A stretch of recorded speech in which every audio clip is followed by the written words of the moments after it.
Okay, so once the algorithm has switched and confirmed, it gives me my stop if I'm wrong, and it also gives me my targets if I'm right.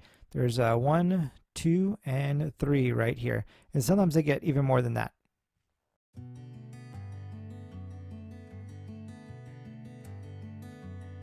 All right, so here we are on Thursday, July 9th. So we had this this algorithm already switched and indicated a trade for this. We had permission and the volume agreed. I got in. I wasn't able to get the recording going fast enough, but either way, we're in. We're in short, and yeah, we'll see how it goes.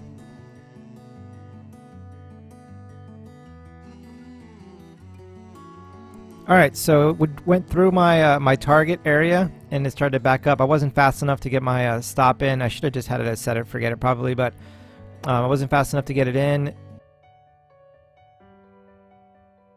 All right, so we're stopped out, and that looks like 19 cents per share is what we're going to get on this one, instead of the 33 cents or whatever it was that we could have got had we gotten that target price. It's too bad, but you know, it's tempting to stay, but I'm not going to take the chance, so it is what it is.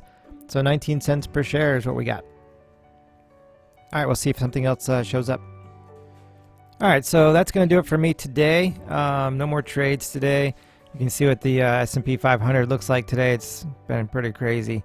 But yeah, so I'm going to call it a day. And then, yeah, let's look real quick at the stock I did have earlier.